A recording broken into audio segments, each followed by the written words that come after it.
morning and welcome to Daybreak Live on Dominion Television. This is the big story. It's a new day, but across parts of Nigeria, the mood remains heavy as concerns over safety, unity, and stability continue to dominate national discourse. Today we turn our focus to Plateau State, a region long known for its diversity, yet repeatedly shaken by cycles of violence. Recent tragic events in Jos have once again brought the issue of communal clashes and security failures to the front burner, sparking protests, outrage, and renewed calls for justice and lasting peace. So this morning, on the big story, we ask, what do these developments mean for Plateau's stability? And what must be done to prevent a reoccurrence? Samson Balogo is my name, and thank you for joining us. The situation in Plateau State is not just another security headline. It's a reflection of deeper, long-standing challenges around identity, land ownership, governance, and trust among communities. The reported killing in Jos have reignited painful memories, have raised serious questions about the effectiveness of security architecture, early warning system, and conflict resolution mechanisms in the state. Beyond the immediate tragedy, the protests that followed signal a growing frustration among citizens. They are tired. They demand not just for protection, for accountability, and sustainable solutions. In Plateau on the brink, is Plateau on the brink of another prolonged crisis? Or is this a turning point that could force meaningful change? To help us unpack these issues, we are joined by a security expert, Dr. Kunle Okunla, and Afolabi, a public affairs analyst, who will provide insight into the underlying causes, the security implications, and the possible pathway to lasting peace in the region. Thank you once again for joining us on today's edition of The Big Story. Of course, this is still Daybreak Live. Gentlemen, Dr. Kunle Okunla, good to have you in the studio this morning. Thank you. Good morning. Thanks for having me. Good morning, Nigerians. Afolabi. Wonderful to be here today. Good morning, Nigerians. Good morning, my friend. Good morning, sir. Good morning. Yes, sir. With a heavy heart, Nigerians are sending condolence messages to the north central, to be precise, and that is Anwarukuba in Plateau State. People are asking a lot of questions, even though some of them are not alien to us. There are questions we have asked over and over again, what the problem is. And we have also asked, what is the solution? And oftentimes when you prefer solutions, the show still goes on. Insecurity continues, and the crisis continues from one region to the other. Kaduna, Plateau, Benue, Kwara, and some other parts of the southwest have also been hit by this crisis of late. But let me ask this honest question this morning, Dr. Kunle Okunla.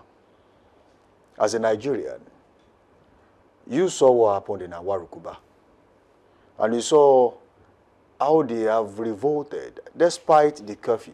They came out in their numbers. They do not care anymore. Is this the beginning of the revolution that should have happened a long time ago? Thank you very much. You know, when peace is met with bullets, frustration turns to fire.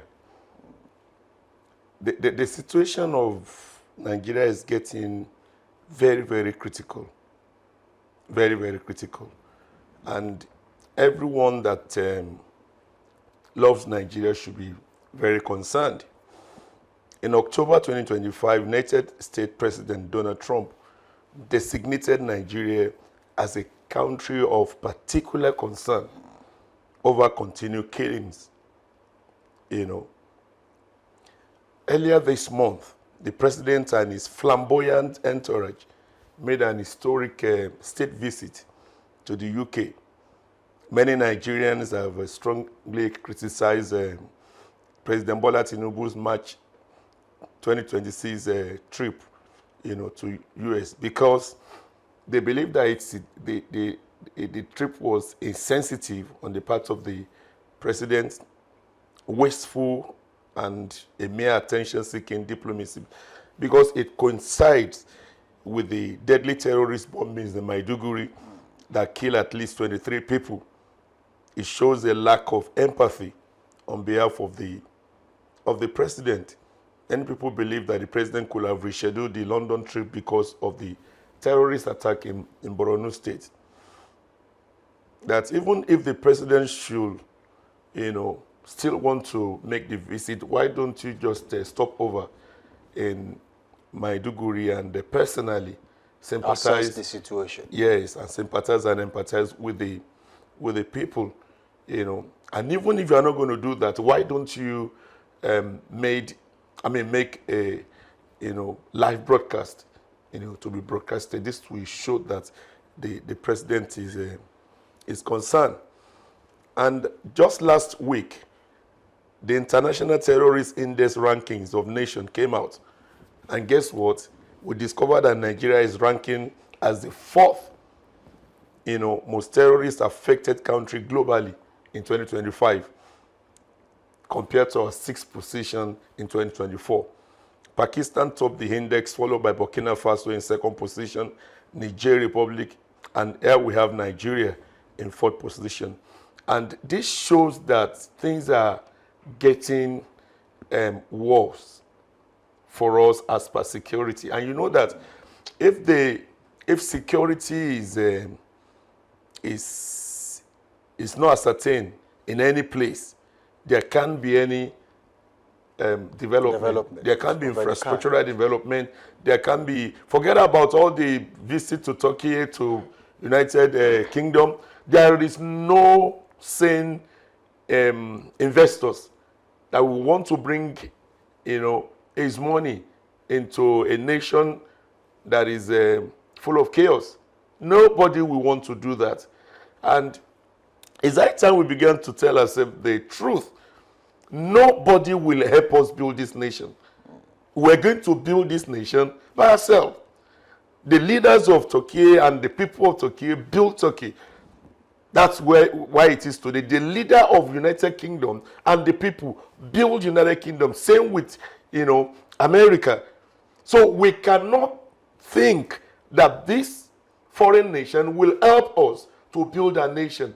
Nigerian leader and Nigerian people, we have to build Nigeria. Isn't it the norm to request or seek for help from developed nations, especially when you are in trouble? Like Nigeria is in trouble now. Yeah.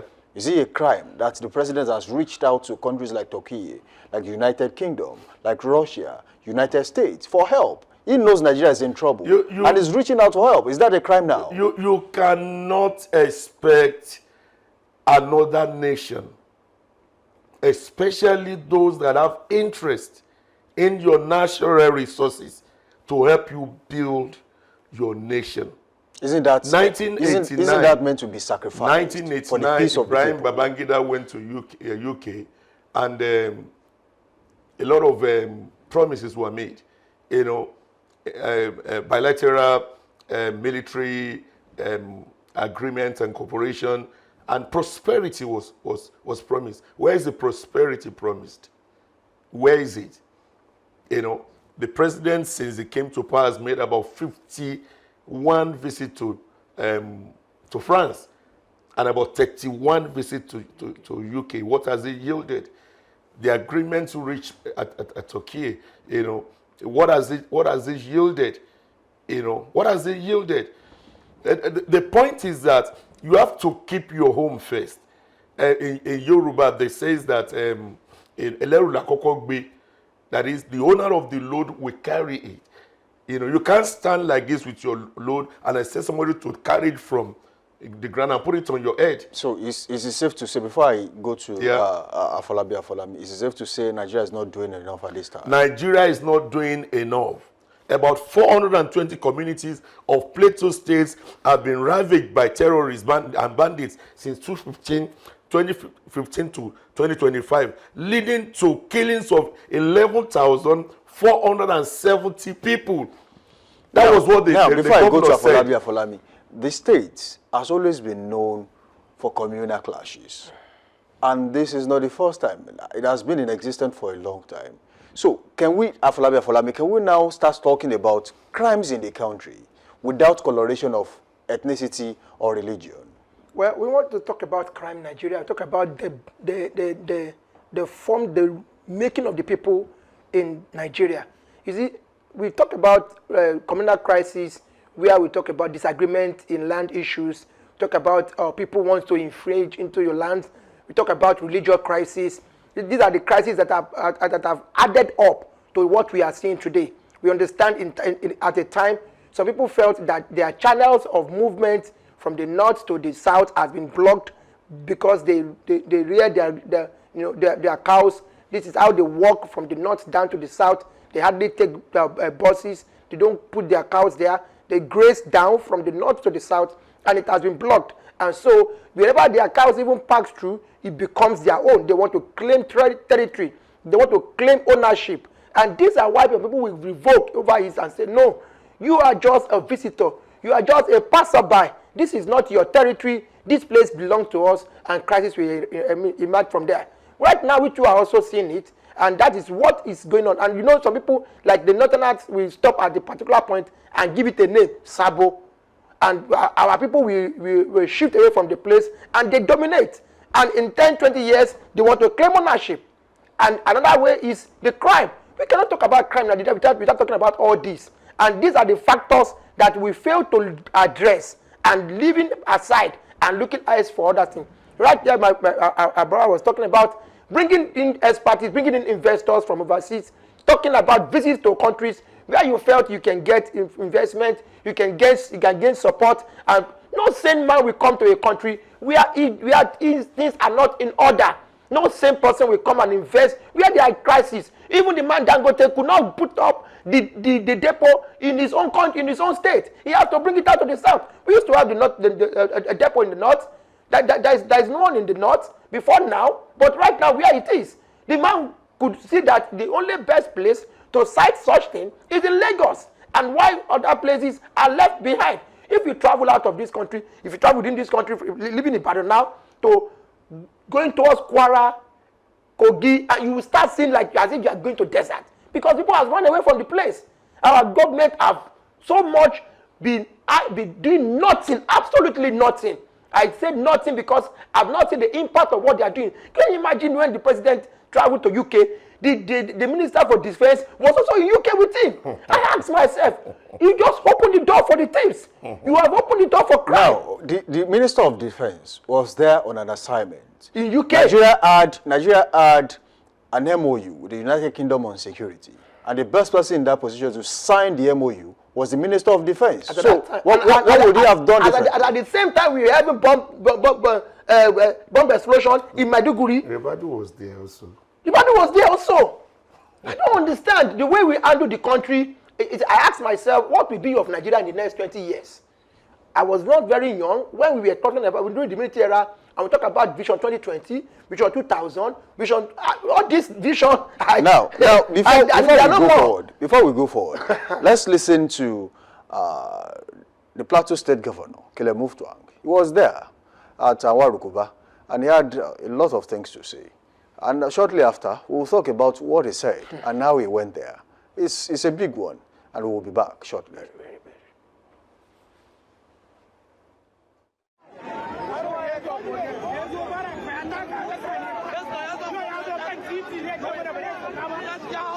Matasa kuna jina. Idan kun yi shiru. Idan kun yi shiru. Zan zo duk inda kuke so in zo. Kai kun yi shiru, kun yi shiru.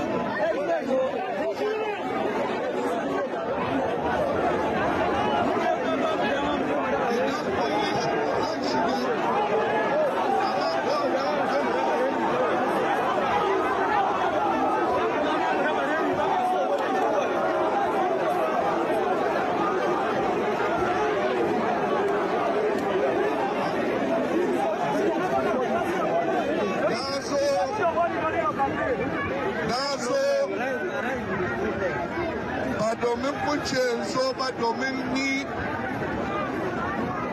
ni ma na kwana ba barci. Ina son ku sani an kwana a Jos ba. Amma na shigo domin abin da ya faru. Na san kuna bakin ciki. Na san kuna kuka.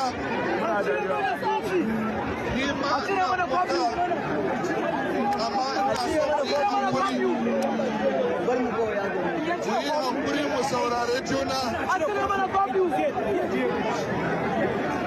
Mu yi hankuri mu saurare juna.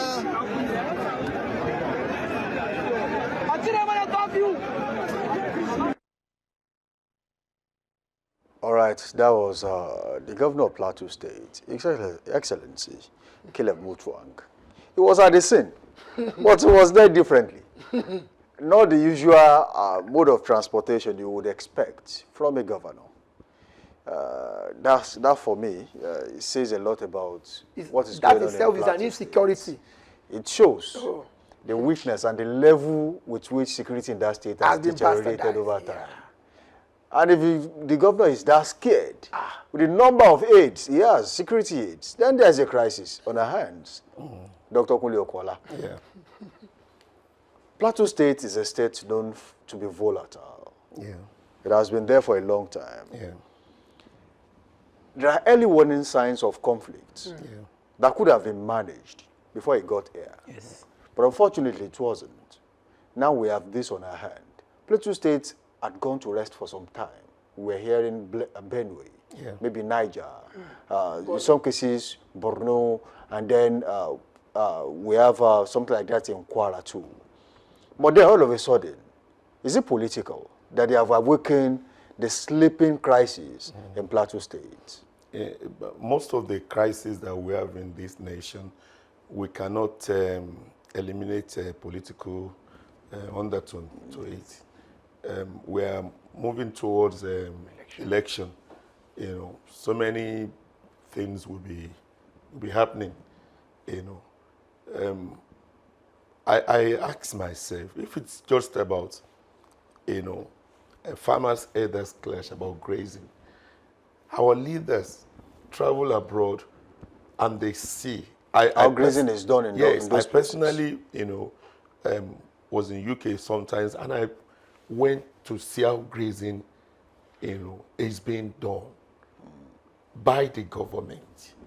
Why can't we replicate that in Nigeria if sincerely the lives of innocent Nigerians means, you know, a lot to our leaders? If sincerely, as a lot of people are saying that, you know, there are people even in the government, high-profile politicians, the militaries that are having, you know, hands in what is happening, you know.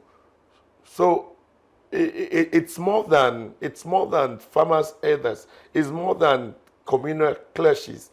You know, there are people that are benefiting from this. Feeding fat or chaos. the insecurity in the country. Yes, there are people that are benefiting immensely. Yes. Benefiting. You know, one of the locals was explaining what happened. He said this guy was around 7:30 in the evening. People gathered to, it was a place where people gathered to celebrate. Don't forget, it was on a Palm Sunday. Yes.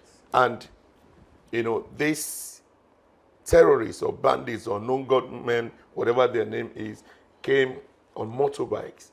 And as they came on motorbikes, they started shooting sporadically and shooting people outside. And before you know it, you know, a lot of bodies on the ground. But he said something that kind of a thing used to happen, that the NDLE used to come around to trouble them like that. So a lot of people came outside thinking that it was NDLE that was just shooting in the air. And as they were coming out, they were being met with bullets and being killed.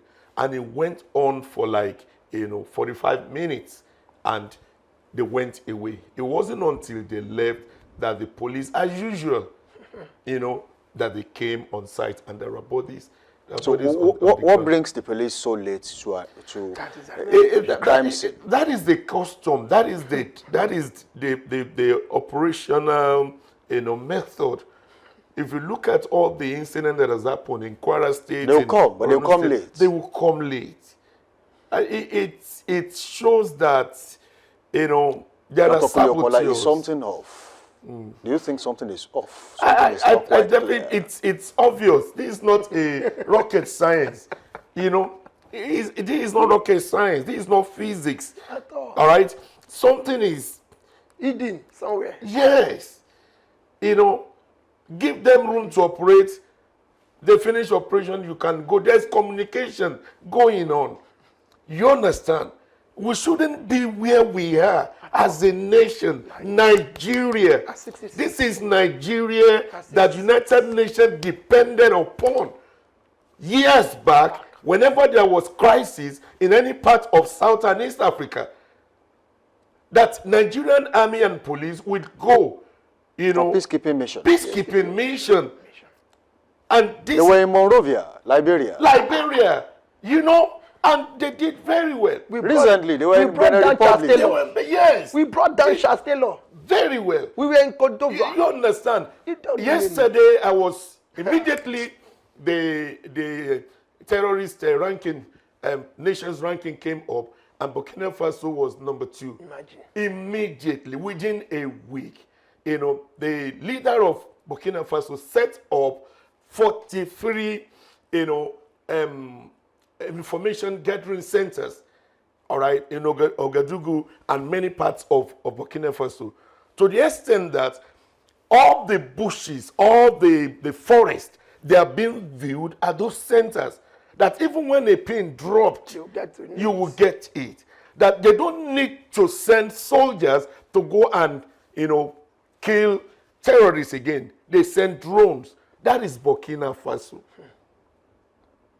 Why is Nigeria's case exceptional? Because people are making gain in what is happening. Just like the power sector. That is the it. Benefits. Every sector, people. It's not a difficult thing to make things work in Nigeria. When the president came in, assured us that within 2 years, 4 of the refineries in Nigeria will be working. So how bad is it now? Afolabi, is it that the president has failed in his responsibility to the nation by not being able to forestall insecurity in the country? My brother, before anybody will talk about gain in the economic sector, you have to talk about the security of life and property. Yeah. It is when people are able to live right, go to their workplace, move without being killed, without being challenged, without being terrorized. That is when economic development can be sustained, can show off. Because it seems we have turned human lives to statistics, just numbers. Just numbers. And if you have no freedom to breathe, what freedom do you have in the nation? The president talked about let Nigerian breathe during his campaign period. And I asked, are Nigerians able to breathe? Are we getting the kind of breath that we deserve? Where is the leadership that we vote for? Where is the promises? And that is where we are still getting it wrong. When they come out for campaign, they only make it a jamboree. They sing, they put up music. Can you see the way the women are crying? Can you see the way children are crying? People are in this kind of situation. No economy can prevail. Nobody can talk about selling one thing or the other. Everything is grounded. Imagine the governor too in the ammo tank. It tells you how bad the security situation is in that state. Not only in that state, we know what happened in Kwara State. We know what happened in Borno State. You see, let me tell you, the way at which is going on, all the sectors in Nigeria has been so designed to make gain. Have been so designed at the expense of the people. At the expense of the people. The power supply, everybody is seeing it. Even the minister have gone on air openly to say he's sorry. That he is apologizing that in the next 13, 14 days, everything will be back, and we are still counting. Nothing has shown for it. When we talk about Nigerian police, my brother, he promised 2 weeks. We are on the 8 days now. 8 days. Yes. You are counting. We are counting. We'll get there. Until that day, I've not 2 weeks will be here in no time. Very soon. And we'll hold the minister responsible for what he said. Before you grab power, take care of the power ministry. Before you talk about grabbing of power, go and take care of the ministry of power first. Let's see how far you can do that. Let's see what you can bring out from it. You see, when you talk about leadership is not just you alone amassing wealth to your side. It is you expect to get challenges. You know, at the point many of them felt when they get to that seat, it is over. Everything is done. Everything is normal. You know, even as a father, we face challenges that we never planned for. In the morning, you can wake up and your neighbor will be knocking on your door that somebody is dying, and you are driving to your office. You will have to change your direction, pick up that person to the hospital before driving back to your office. That is the challenges, many challenges that will. So when you get to the office of the governor, you want to sit down and nothing will be happening. It's not going to happen because the present situation right now, I don't know. I only pray. I think we have prayed enough. The mistake we have made in Nigeria is to mix religion with common sense. I don't get it. But then, let me ask you, Dr. Kunle Okola, do you think dialogue can solve any of these problems in Plateau State? Or has it gone beyond the level of one-on-one conversations as regards peace? Yeah, dialogue, it's a very good way of resolving issues, you know, but the leaders have waited for too long.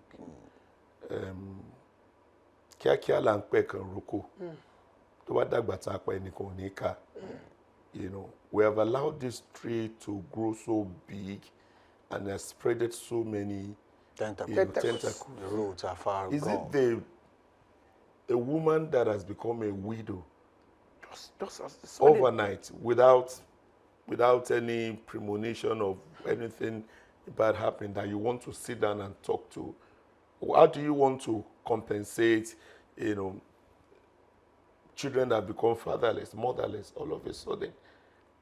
I mean, we are a human being. How do you want to deal with that trauma, that the pain? You know, the pain. You know, some of them will carry the trauma throughout For life. And you know, at some times they. You know, when you are pushed to the wall, you know, you want to revenge. That's why we have all these attacks over and over again. Because even if it is just ordinary cutlass you have, you want to do something. Sure. There's a lot of confusion going on in that state now. All right? A dialogue could have helped at the early stage.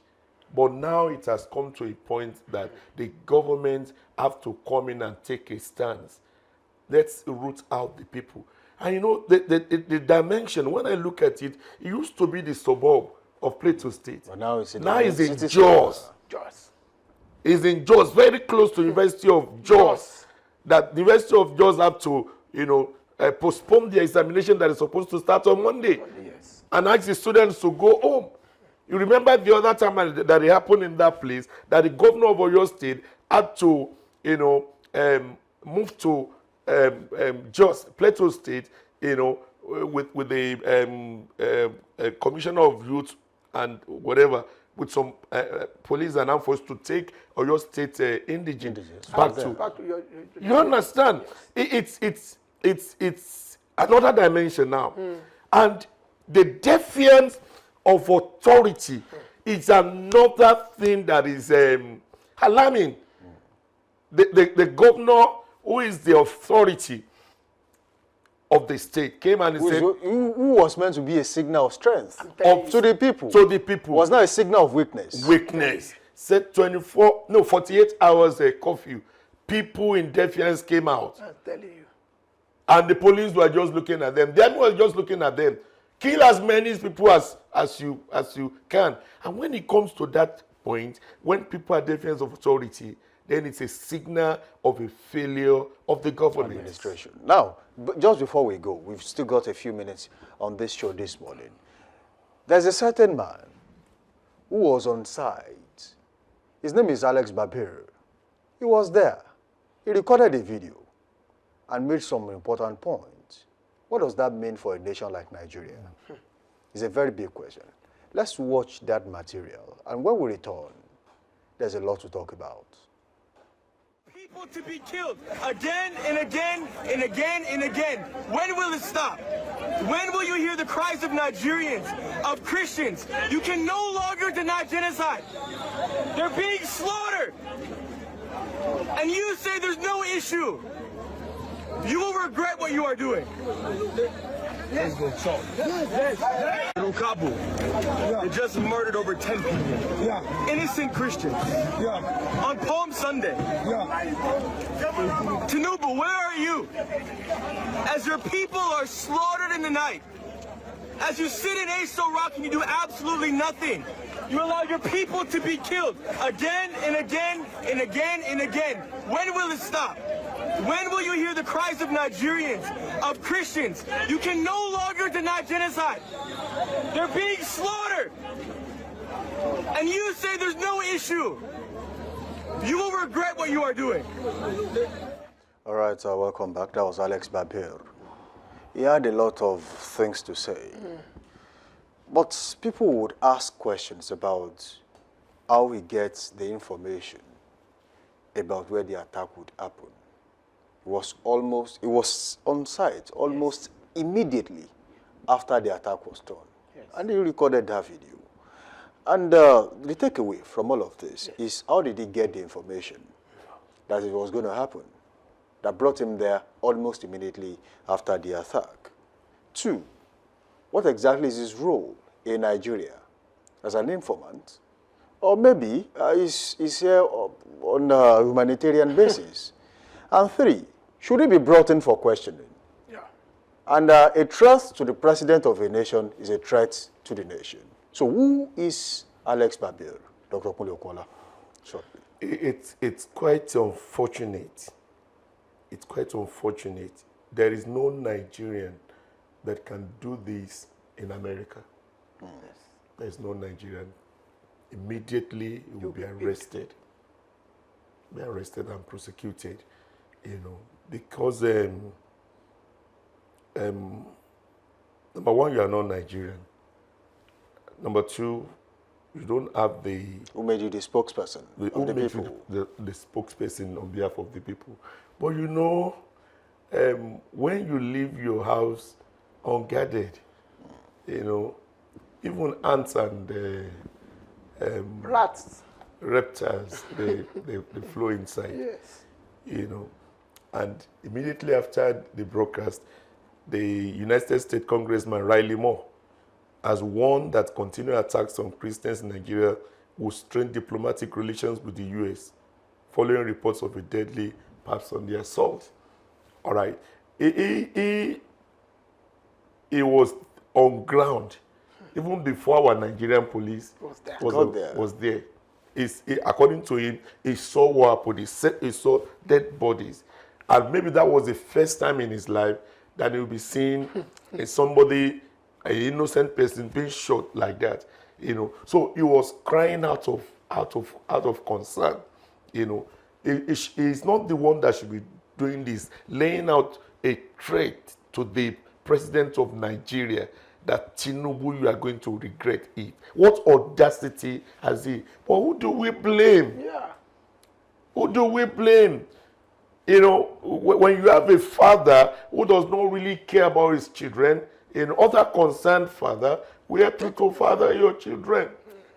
But this is another dimension. When I saw it, I just bowed my head, in shame. Who is this person? That is the truth. Who is this person? Nobody in America threatening the president of Nigeria. Yes. I lived in the UK, I worked in the UK. If you are not assigned to talk on behalf of UK, it doesn't matter your position, you cannot. Yes. Look at this person. This is a young person laying a threat to the president of Nigeria, the giant of... former giant of Africa. Well, let me now ask you this. Former giants. If you were advising the government today, what are the top 3 urgent actions that you would recommend? Mr. President, reorganize your army. There are informants in that street. That's right. How do you fish them out? Mr. President, reorganize your army without political intervention or political interference.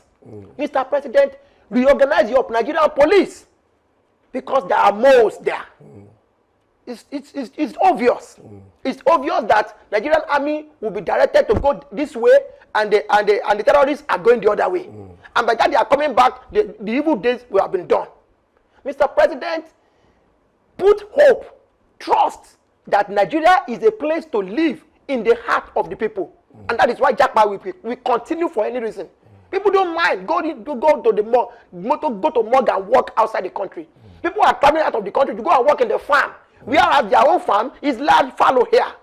Mr. President, make a country, your citizen, the heart of what you are sitting on. Imagine the man that came out from overseas. He was there on site. He has been around before now. We talk about killing of Christians, and we said it's a no, that is not working. That is just a communal crisis. It's just a terrorist attack. It's not killing, and it is obvious on a Palm Sunday. And the man was there before Nigerian army got there, before Nigerian police got there, and this is just obvious. Yes, this man may not have been doing it right, but like my partner Rice said here, if a father fails to take care of his own, somebody else is father these children. That God does not allow vacuum to happen anywhere. All the loopholes must be blocked. So, Mr. President, for all that is happening, it's because of you. Okay. Policies, good policies. Good policies. Dr. Kunle Okola, is Plateau State sitting firmly on a keg of gunpowder or a ticking time bomb? And then is there a lasting path to realistic peace in that part of the country? Very quickly before we go. Yes, definitely. Plateau State presently is seated on a time bomb that is ready to explode Anytime, sir. anytime. If care is not taken, that it's going to be a reprisal attack, and it's going to continue like that, because what we're experiencing presently in Plateau State is a failed government. Yes. If the governor of the state cannot work freely, that he has to be hiding inside the hammock. And what is the plight of an ordinary man on the street? It's a time bomb. Sure. It can explode. Anytime. And what we are going to see is that people will begin to relocate, just like in Kwara State. Yes. They begin to leave the place. All right. And when you leave your home, you leave your business, it's economic failure. It pains me when people come around, government officials come around talking of economic gain. I ask myself, this thing has not translated. This morning I bought fuel, 1,400 and something.